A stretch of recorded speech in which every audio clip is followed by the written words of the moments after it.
Well, hello there, and welcome to the House of Hammer. It is so lovely to see you all again. So glad that you all returned back to Earth safely after last episode's jaunt into space. Oh, you're still wearing your spacesuit. My, what a shiny helmet you have. Yes, you can hang it just over there, right next to Kev's pith helmet that he bought right after he watched What the Butler Saw. After last time's shenanigans in and around orbit, it's something of a come-down to be back onto the dark and murky streets of London. But never fear, Hammer aren't about to rest on their laurels just yet. Which is probably a good thing, to be honest. I rested on a laurel once and had the worst night's sleep ever. From a personal point of view, our feature film today, 1954's Face the Music, aka The Black Glove, sees Hammer getting a little bit cocky. We're still firmly in noir territory, but because of some of the creators' love of music, and in this case particularly jazz music, they decided to marry the two together. But let's not let my particular disdain for that type of noise pollution get in the way of the movie. How's about I tell you all about it? Now, for those of you like me who saw the title Face the Music and were then catastrophically disappointed that the names Bill and Ted weren't in front of it, I deeply apologise. For the rest of you, listen on. Face the Music presents us with the somewhat familiar scenario of an American in the UK. This time said Yank is played by Alex Nichol, here portraying James Bradley, trumpet player extraordinaire, who is occupying a residency at the London Palladium, playing to packed houses of tone-deaf cockneys who can't get enough of his popping into a brass instrument night after night. Oh, all right, pal, I can manage. Just call me a cab, will you? What do you want a cab for? Where are you going? I got a party all lined up for you. Everybody who's anybody in show business is going to be there. They'll need traffic lights for all the coming and the going. Maxie, I love you. We've been together a long time. You picked me up in a gin mill and made me an international name, but sometimes I could wring your neck. Why, what do you mean? I don't get you. We wound up the last show in New York at 4 a.m. I didn't sleep that night because you had to throw me a farewell party. I couldn't sleep coming over on the plane because you had to explain the timetable of our European tour for me. Today is Monday. I haven't slept in 3 days. I haven't even had time to smoke a cigarette. Man, have mercy. I don't know what you mean. Why do you speak in riddles? You've got time for a smoke now. You amaze me. Somewhat bored of his constant playing and lack of sleep, Alex decides to combat his knackeredness by having an early night. When, wouldn't you know it, he stumbles upon a band playing in an oversized broom cupboard, and immediately is captivated by its singer, Maxine Halbard, a role taken on by Anne Hanslip. Well, if it isn't the great James Bradley himself. You look just like your photo, sir. The name, ma'am, is Brad. And why haven't I seen any photos of you? Anyone who could sing like that would have their picture on the front page of Downbeat. That's a mighty nice thought. You must communicate it to the editor someday. I've tried telepathy, but it doesn't seem to work. Well, what do you know? What else can you do? I can drink. Shall we continue this brilliant conversation in the bar? I need food, not drink. Well, I can cook, too. Now you tempt me. Brad, have you had a proper sit-down meal since you've landed in this country? Sit-down meal? No. Takes a singer to remember that a musician's got to eat like any other mortal, doesn't it? Where are we going? To the best spaghetti house in town. That's it, right? He's entranced by her pipes, she's taken in by his lungs, and they live happily ever after. Nope, this is a Hammer Noir. She is promptly bumped off, and we spend the rest of the film following Alex around while he tries to work out who killed her. At last I was alone. Alone with my thoughts. Man, I liked that little chick, Maxine. And now I knew I'd never see her again. I felt low enough to cry. Kinda sounds a little familiar, all this, doesn't it?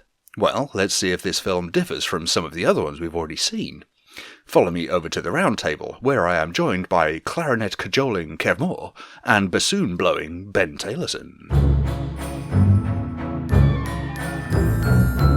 Face the Music brings, something different to our Hammer Odyssey with the whole jazz world backdrop, yet retains a certain familiarity in being another sort of noir murder mystery. How successful do you think it was in marrying these two elements together? Kev, I'll start with you first. Well, noir and jazz really do go hand in hand anyway, to a certain extent. Whenever you listen to any of the soundtracks from the Philip Marlowe stuff, it's always some sleazy trumpet playing somewhere in it as a lone kind of instrument. So, yeah, I don't think it was a massive stretch, and there's some nice noir touches as well, like the voiceover at the beginning. Where noir is concerned, yes, I get the cliches of it, of, you know, the sort of the lonely man walking down the street, or in this instance, taking a taxi through the streets of London and, you know, seeing the sights for the first time, which was kind of cool. Soho! Yes, this is true. Yeah, he does go down the seedy side, doesn't he? At first. I can see where Hammer were going with this. I just think with the execution that's on show here, it didn't quite work. But I respect what they were going for. But what did you think, Ben? I didn't think that they were necessarily even consciously thinking noir and jazz go together, because I accept the point. Kev's absolutely right. You know, and as you've said, you know, seedy, smoky sort of jazz pits go hand in hand with noir. But this was a kind of more upbeat musical sort of inclusion, and I think that it was very much it was almost a bit like Spaceways, bizarrely, in so much that it was just a different setting to have this noir murder mystery in. It was almost as if, I mean, the jazz was important because the blooming plot's so convoluted and it involved records and pianos and, you know, all of these things. But that they could have been different devices in a different setting as well. I thought it was unusual. And coming back to that old adage, I will remember it because of that. Was it successful? Don't know. It felt a bit leave it in to the whole setting. But that said, the whole film had a certain, well, for me, I can only speak for myself, had a certain likability about it, even if there were many things I didn't think would necessarily work very well. And which leads me on to something I did think worked quite well, though. How convincing did you find Alex Nichol as the superstar trumpeter come amateur detective, Smokey? Well, let's start off with the first thing there, which is that, you know, he is playing a trumpet player. And I've got to give a lot of credit to Terence Fisher and also to Kenny Baker, who actually played the music. It's some of the best. What's the when someone fakes singing, it's lip syncing. So what is it for a trumpet player? Hand syncing? Fingering. Yeah, I'm going to go with that. Some of the best fake fingering. Trumpet fingering. Is fingering that trumpet good? Yeah, some of the best fake fingering I've ever seen. I mean, it's wonderful. The camera shots they use, I'm sticking with that term. It's some of the wonderful shots and the blocking and the shadows and all that. And it's very impressive, because one of my big bugbears in films is when they have musical acts on and you can straight away tell that they're miming. And I don't like that. But in this, it was sort of like, actually, they've got it really spot on with the music. I'd love to know more if Alex Nichol actually had time with Kenny Baker to learn some of these pieces. That would be really interesting to know. When it comes to the detective side, I think one of the biggest flaws of this film, and it is a massive, massive flaw in this film, is that he decides to go and solve this murder. All right. We've seen this countless times before in the Hammer films we've reviewed so far. This one, I think, is singular in the fact that in the script, it's actually in the script, right towards the end of the film, the police fully admit that they're going, I'm glad we didn't do anything and just let him go off and do his own thing so he can solve the crime for us. Just going, we can't be bothered. Let him do it. No. And it's like, okay, it's right. No, stop. Let who do it? Oh, the musician. Please, superstar. He's a superstar trumpeter. He's not just a musician. I loved it. I loved it when Inspector Mackenzie says he's going to let a jazz trumpeter do all his work for him, because I'm expecting Britney Spears to become the head of internal affairs any day now. What did you think of his trumpet work, Kev, as well as his detective work? His trumpet work was real top of the pops trumpet work. That was perfect, yeah. His detective work, it was interesting, his detective work, because he was really not doing it because he was trying to find the killer. He was doing it out of a self-preservation kind of mode rather than anything else, wasn't he? because his neck were on the block at one point for it, so along with everybody else. So, yeah, I could see why he wanted to get to the bottom of it. It did seem a bit rushed and forced, the fact that he's trying to do this for a bird he's only met a few hours ago and had one bizarre conversation with that is the rhyming couplet conversation to kill all rhyming couplet conversations. It's fire to fire, and spark to spark, man to woman, alone in the dark. It's ashes to ashes, from dust to dust. Show me one woman a man can trust. It's chalk to chalk, and clay to clay. Show me the woman a man won't betray. It's sugar to sugar, salt to salt. If you won't have me, it sure ain't my fault. It's gravel to gravel, sand to sand. Show me one girl that a man can understand. Maybe so, but it's 100 to 10 that women know even less about men. So I'll admit I was, fully convinced by Alex Nichols' trumpeting. I genuinely thought he was playing the trumpet the first time round. When you watch it closely, I realised he wasn't. Yeah. As a detective, it was all a bit relaxed, wasn't it? I mean, it's what you've already said. The police just let him get on with it. But then he never seemed to be any sort of... They didn't really ever think he was a suspect, even though he was like the last person, seen with her and all of this. And it was all a bit relaxed. I didn't really get the whole detective thing. But what I would say is that I thought Anne Hanslip, who played Maxine Halbart, who's the murder victim, was a real standout performer. Yeah. She was only in it for really a couple of scenes, and I thought she was really likeable and had a certain something that sort of radiated from the screen. I don't know. I mean, who was your standout, Kev? Who was your standout of the actors?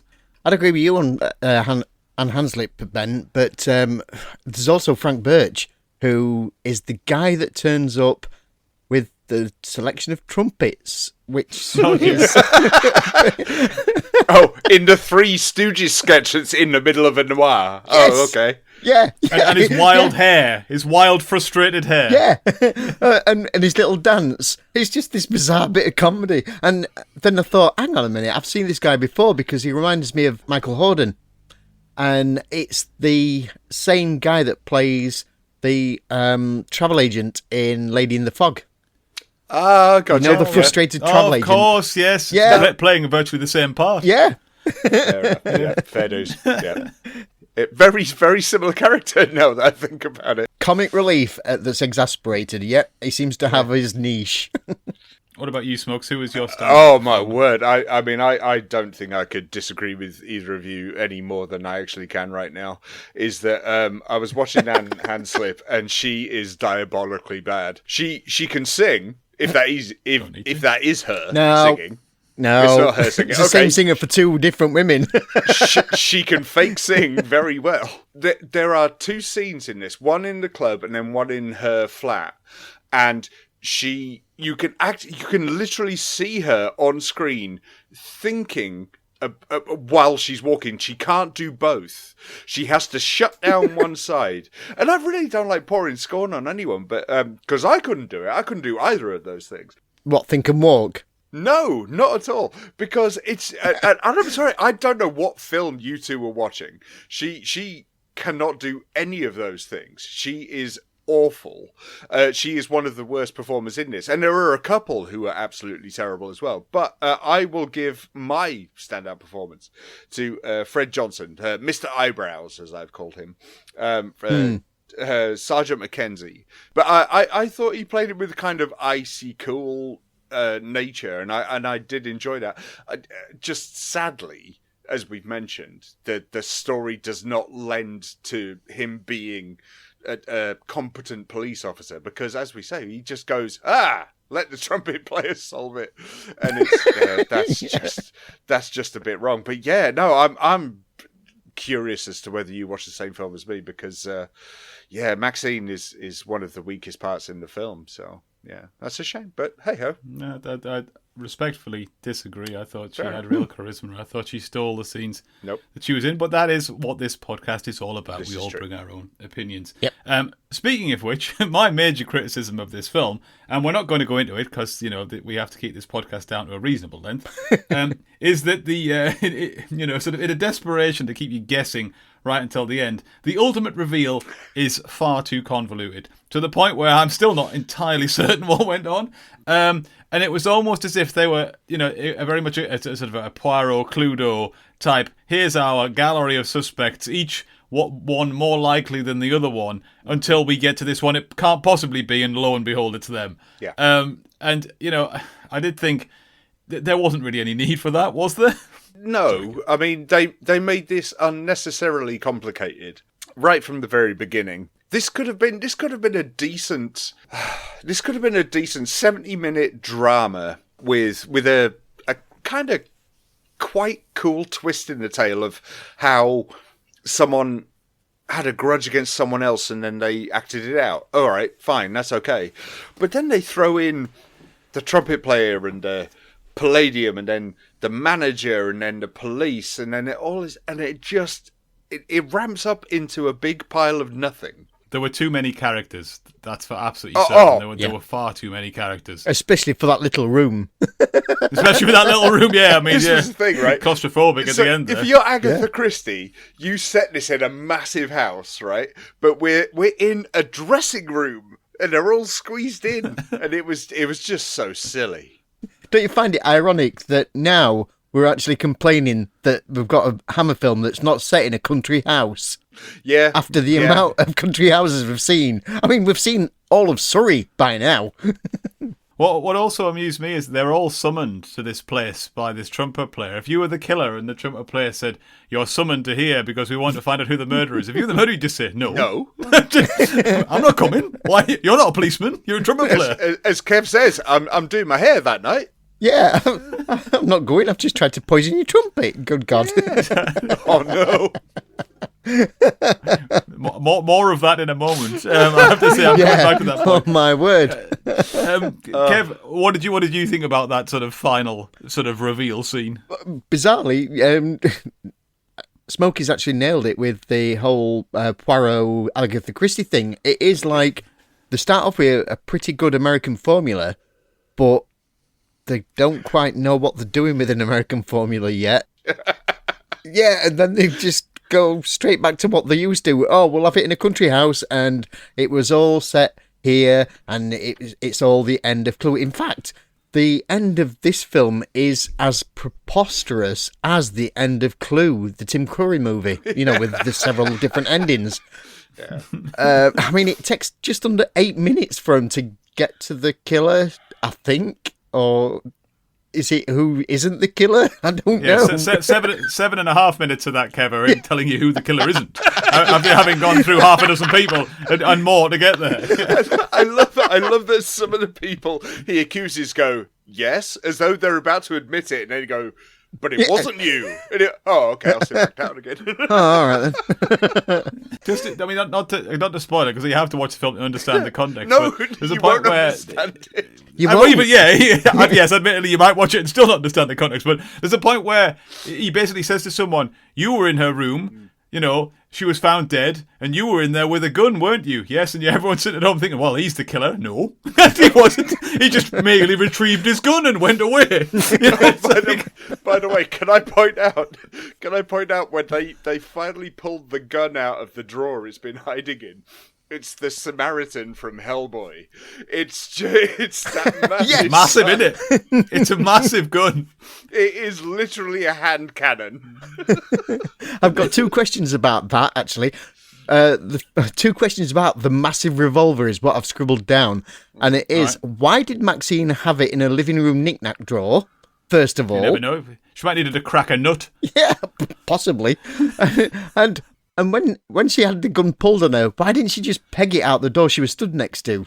Because she can't act. Maybe she had a joke gun in there as well. She thought that's what it was. She couldn't act walking. How was she going to act running? So in the best sort of noir way, she gets shot with it and then just sort of like collapses sort of gracefully to the floor. That gun would have blown a hole into the size of a football. Yeah. It would have been like Fortress. It was used to shoot aliens in the underground in New York City. It would have blown her away. That's all I'm saying. I do love the fact that Brad actually said to her, "Have you lived here all your life?" And she says, "Not yet." Well, that changed pretty quickly, didn't it? I did kind of like that as a kind of snappy comeback line, though. I thought she did that quite well. She actually had good comebacks for all of his kind of charming coquettishness. Yeah. But that was very prophetic of her. Well, true. Coming back to a point we've touched on quite recently, Smokey, have you ever sabotaged another man's trumpet? Only on a Tuesday. Kev, have you ever baited an unfamiliar man's oboe? Not recently. Well, believe it or not, there have been some real-life assassination attempts that rival James Bradley's infected horn. And here to tell you all about them is me!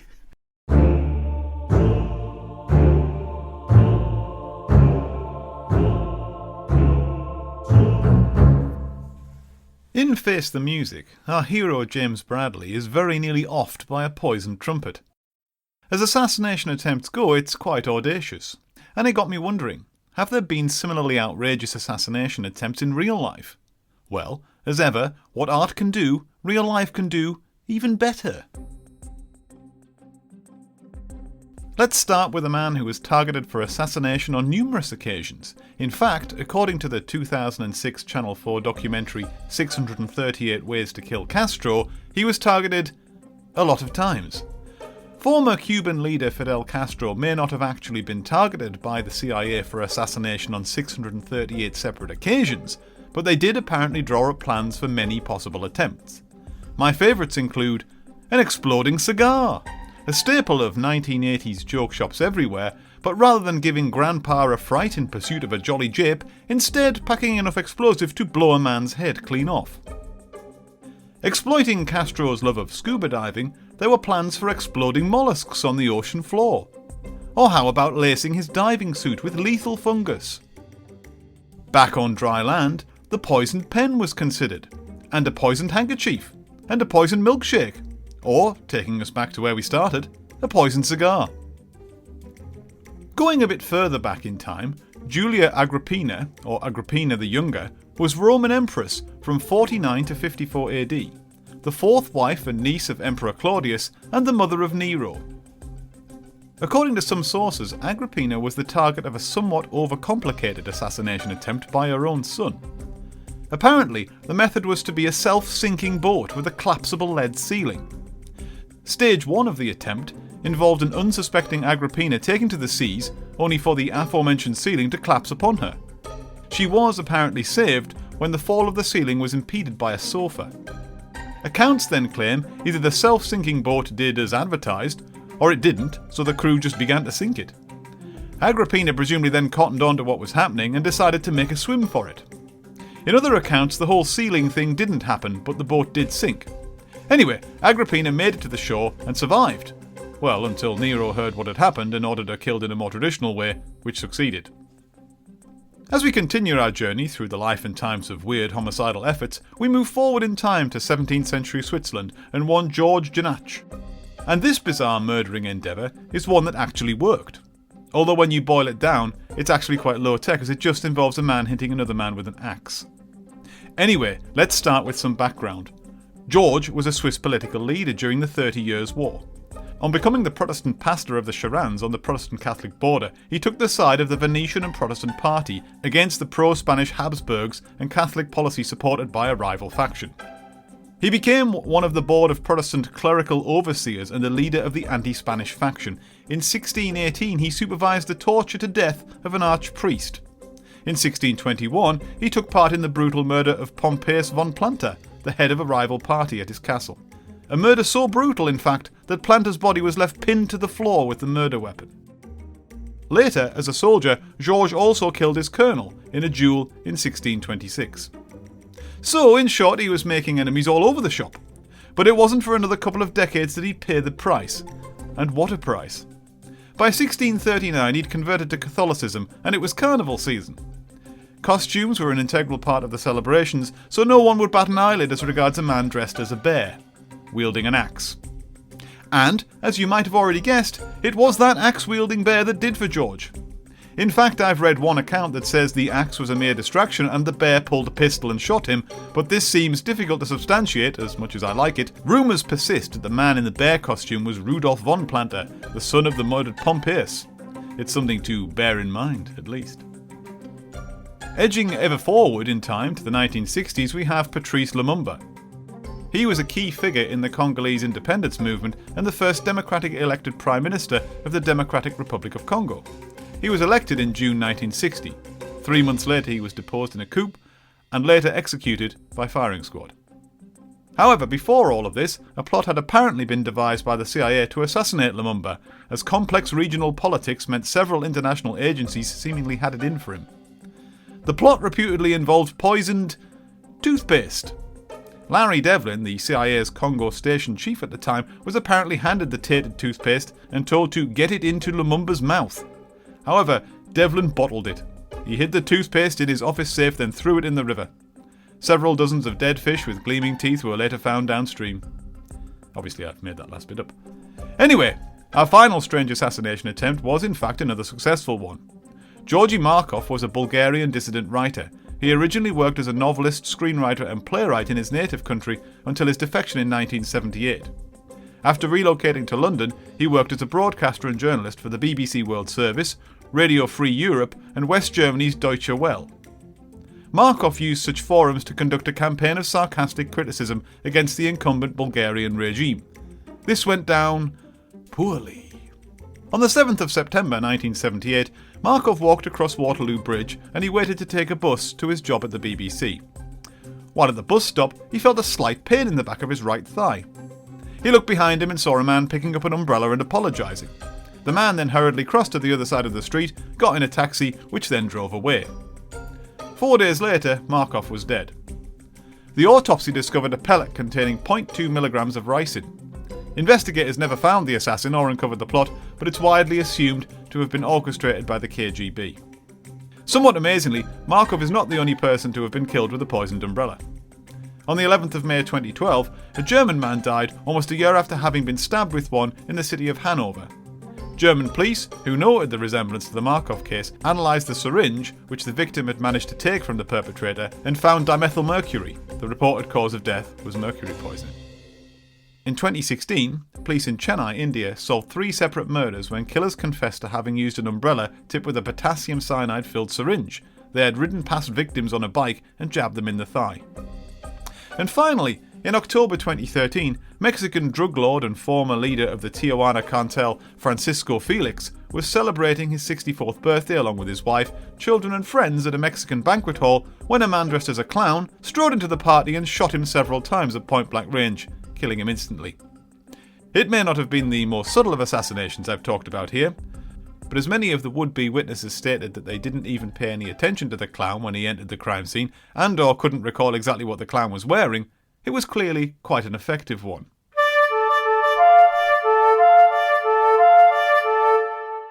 Anyway, one thing we do learn about our hero is that he's quite adept at just injecting himself into any social scene just by whipping out his trumpet. There's a scene where he basically happens across a band full of people he doesn't know and manages to get along charmingly. Kev, would you like to discuss this particular scene? Well, yeah. On my notes in big red crayon, I've got, tell that trumpet to off. This is a private practice. Do you know, I'm with him God. all the way. I had, when I used to play in bands years ago and someone would turn up with a guitar, they would try and do exactly the same thing. And it's the most disrespectful, annoying thing that anyone can ever do. I do like the kind of noir-esque way of sort of, he explains that he instructs the cabbie to take a different route to avoid the traffic, and lo and behold, he stumbles down a back street and ends up hearing this music. Okay, great. So far, so A Star Is Born. Well, yeah, but it just reminded me of that line in The Commitments when he starts playing, and they're playing soul. They're playing the blues, and he starts coming in with jazz. And the line from The Commitments is, he said, "You're spiraling, that's jazz. Whereas if you're playing soul, it has corners." And I was watching that scene going, oh my God, he is in the wrong spot. He really shouldn't be playing that when he should be. I must admit, I thought I saw a... Putty cat? No, well, true. But I thought I saw a plot point that didn't go anywhere. You watch that scene when he joins that band and you don't see the piano player. They're obstructed by a pillar. We get with the whole thing with, what was his name? Colt? Yeah. Cold. And I thought maybe that's him hiding behind a pillar. Unfortunately, it turned out to be nothing. I'm afraid, for me, there was only one thought went through my entire... I'm on both first and second viewing of this entire scene. Wouldn't it be great if he whipped his trumpet out and couldn't play it? It would have been absolutely... But everyone pretended that he could play it, and they just went along like with him. I just thought, imagine the whole film if he can't play the trumpet. And every time he gets everyone's like, oh, brilliant, yeah, Brad, yeah, top notch. on a different note entirely. I had a particular thought about this film. You've kind of alluded to it already in something I think that you said, Kevin. I think you agreed with Smokey about to do with the sort of the cinematography and the sort of the London lights and what we saw. And I think this is the first Hammer film that we've seen so far that I'd really think would have benefited from being in colour. So in addition to those bright London lights, I just think, you had quite a lot of plush interiors here, and they would contrast quite nicely with the poorer settings we had. We had that little sort of impoverished apartment where one of the guys lived, and how they got that piano in there, I have no idea.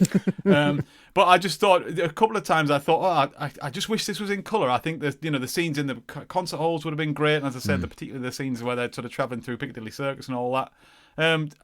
I don't know what you think. I don't know if it's a discussion point or just me musing. No, that's a good point. I think it's one of those. It would have really benefited, especially the opening concert scenes, because then you could have really started to see the dingy backs. Yeah, that would have worked. Because that is very much like the end of Blazing Saddles, isn't it? With the huge production value. I was kind of thinking of the sort of American Werewolf in London, when they have the, the tour through the London streets, and then the adult cinema, and it's all in colour, and that, it kind of would have fit with this as well. But something I would like to point out to you, gentlemen, I had a look at earlier today, is that this is the longest Hammer film we have watched since July last year in 2022, right? Wow. And the longest film we've watched since then was The Last Page. It was Home Man Bait, okay? All right. And it's by a long shot. This is the longest film. All of it is down to music, trumpet playing, annoyance, and So think of that. Think of all the films we've seen since then, right? So last Spaceways, think of Stolen Faces, think of anything, right? So much more interest and intrigue has happened in those films.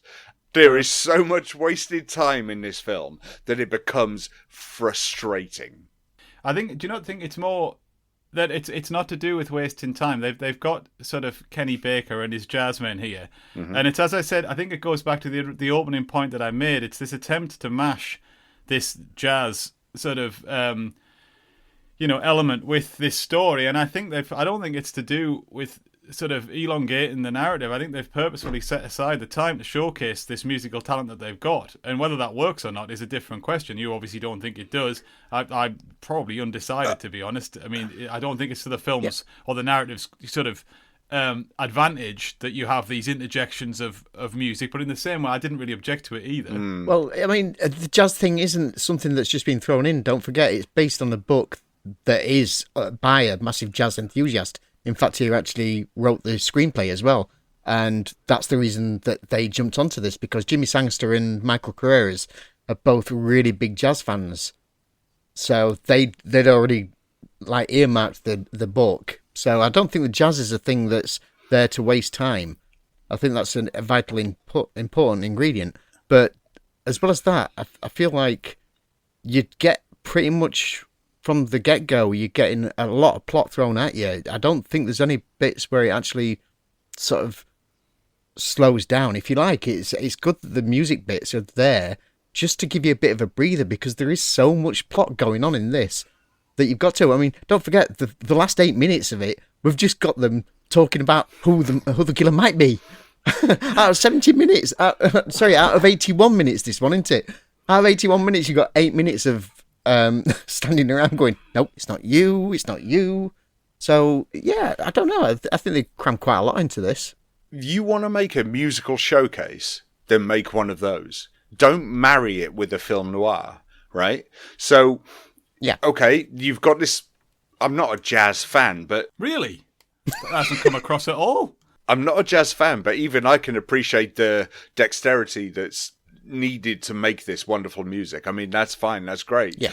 But look, I'm just glad at the outset that this isn't a musical, which I kind of thought beforehand that it was going to be. It's not. Yeah, so did I. Yeah.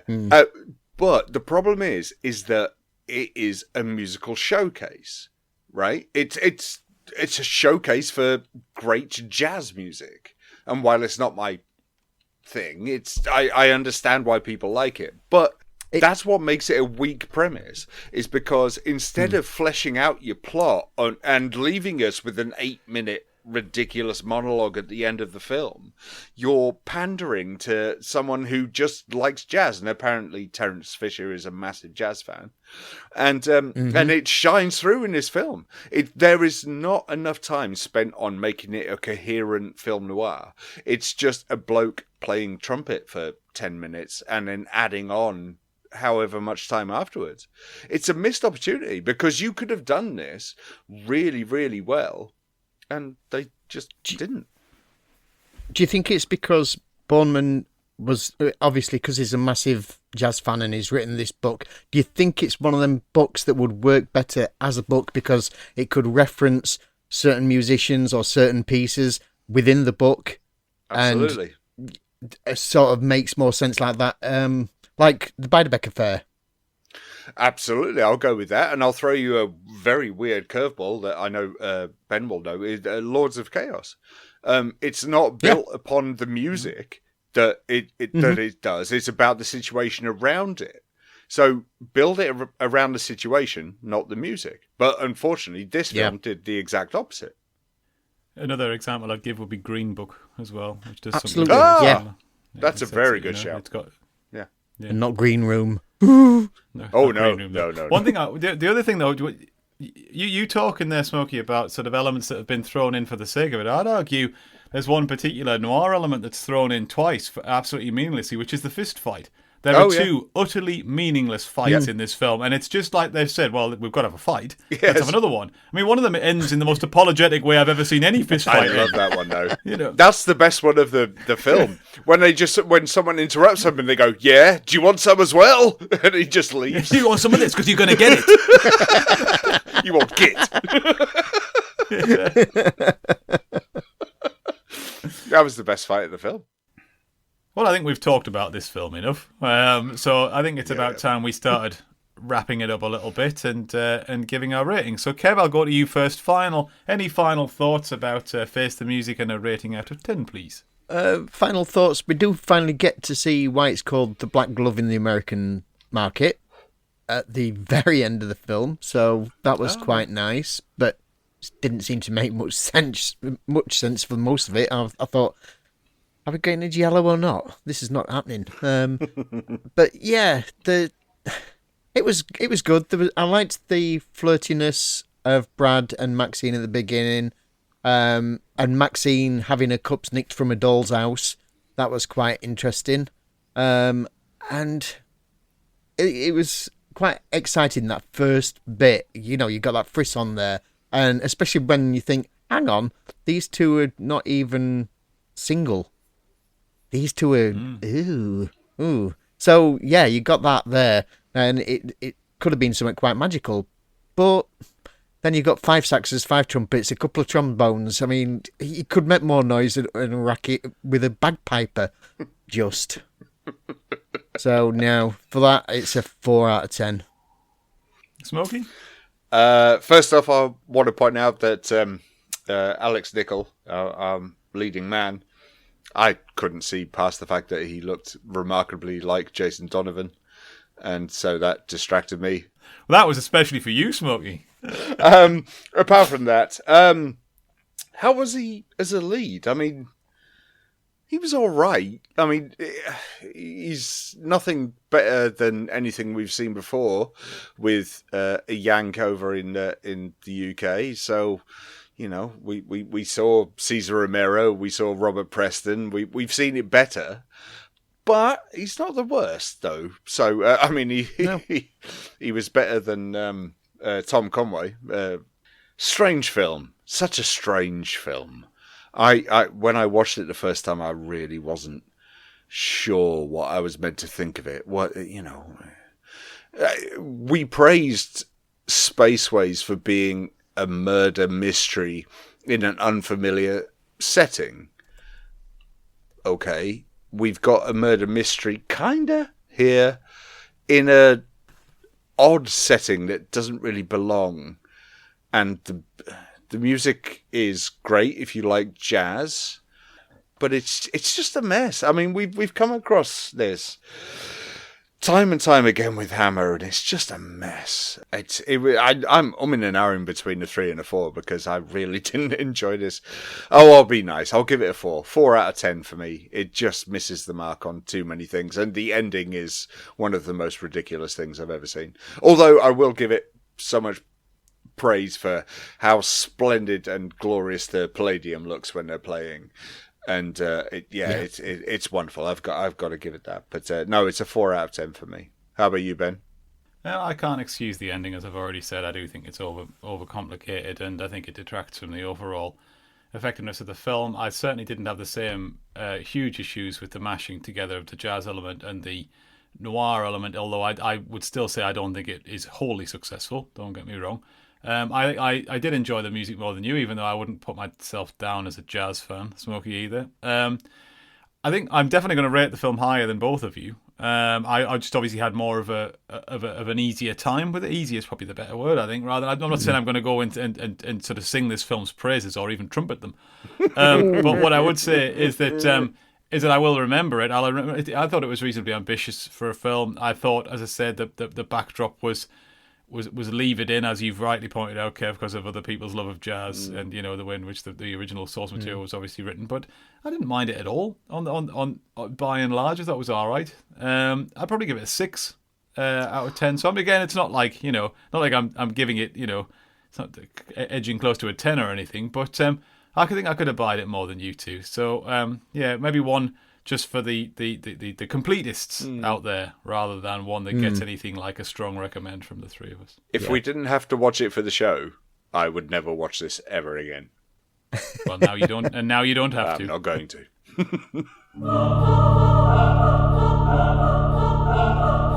So there you have it. Something of a mixed bag of ratings there. Something tells me, though, that this won't be troubling our Film of the Year roundup next December. As you heard there, Face the Music was something of a passion project, not only for Terence Fisher, but also for Michael Carreras. That's a name that you should all be somewhat familiar with by now, because as Hammer heroes go, Mr. Carreras is pretty high up there. So, while I nip off to polish the newly installed bust of Mickey C, here's our Kev to tell you more.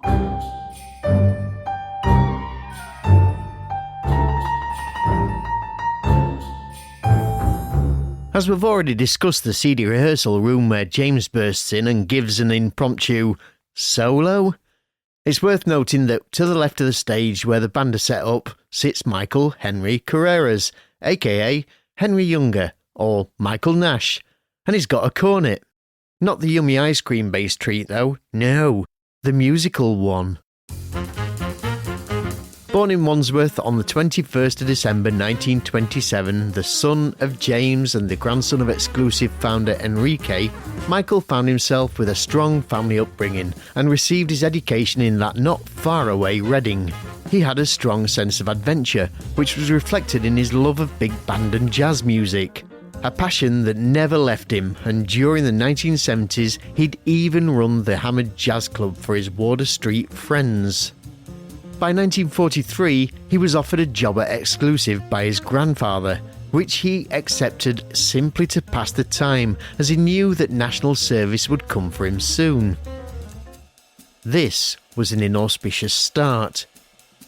As the office junior, he took on a variety of jobs including sales, publicity, booking and accounts. He also found himself as the official dog walker for the company secretary's pet poodle, and in 1945 he was given the grand title of Director of Publicity, and although his job title changed, his job description would not. Thankfully, a year later Michael finally received the call and served in the Grenadier Guards until mid-1947, although after the demob he found himself back at square one working in sales and distribution. Unhappy with this arrangement, or with the job, he made it known in no uncertain terms that he'd prefer to be working in production, so he was assigned to Tony Hines, son of Hammer founder Will Hammer. And yes, I know we haven't featured Tony Hines yet, but his story is nearly as big as this one, and we've got plenty of time to get to him.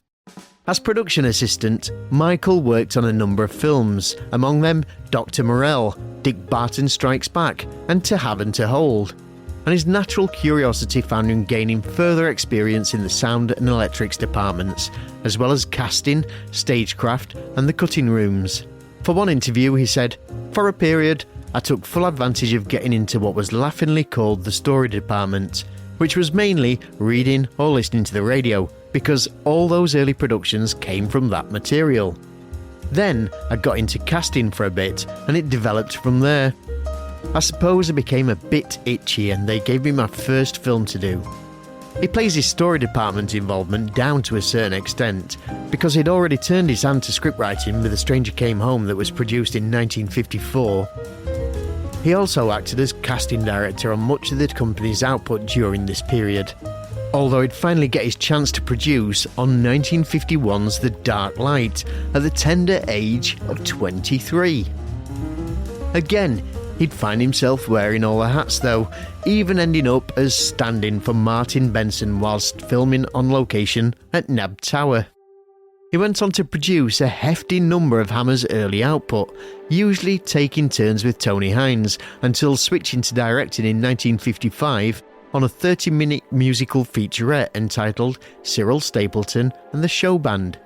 It was a way of incorporating his love of music into his day job, and he went on to produce a handful of documentaries whilst getting to grips with colour film. That was still something of an experiment for the company, and something we're yet to see here at the House of Hammer. After cutting his directorial teeth on these, Carreras was given his full feature film debut, a Second World War story called The Steel Bayonet. Although not in the same league as the later Val Guest war film Yesterday's Enemy, it's a strong debut, and something we have to look forward to in the relatively near future, and I think we're better off not getting too ahead of ourselves. So, with a story that's nearly as old as Hammer itself, I'm probably best off leaving it here for now.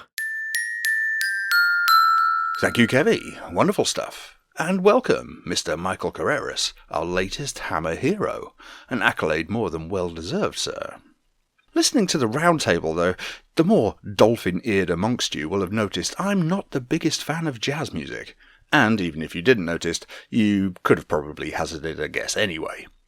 So, who better to tell you a little bit more about jazz legend Kenny Baker, the provider of music in the film, than yours truly? It really is like we plan this stuff. In 1962, leading British jazzman John Dankworth was quoted on the BBC show Big Band Special in reference to Kenny Baker. Everybody regarded him on a different level to any other trumpeter in the British Isles.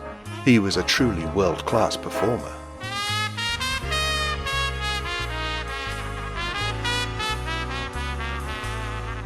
Baker was born in Withensea, in the East Riding of Yorkshire.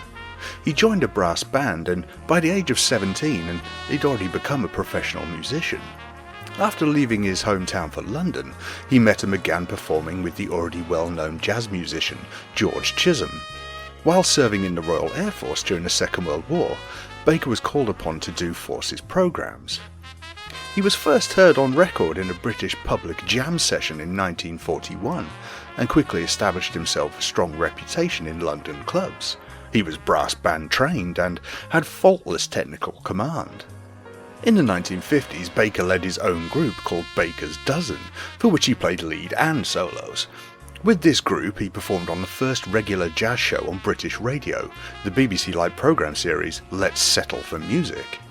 By the 1950s, he was regularly performing in studios, with his numerous jazz recordings appearing as a quartet for Parlophone, and groups of all kinds for Nixer and others.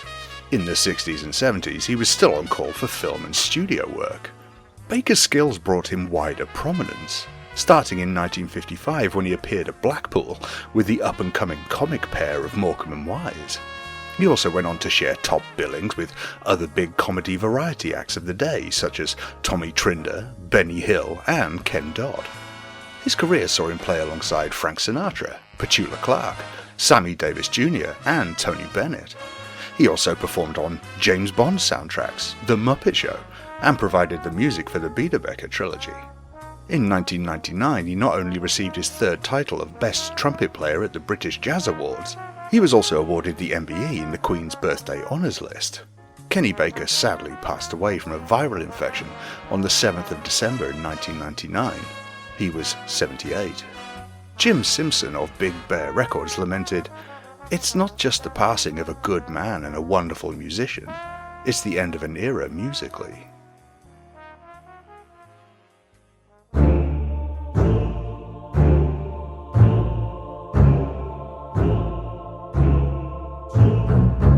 See, even an old and beaten-up metalhead with dodgy knees can respect greatness when I hear it. The wonderful Kenny Baker, MBE.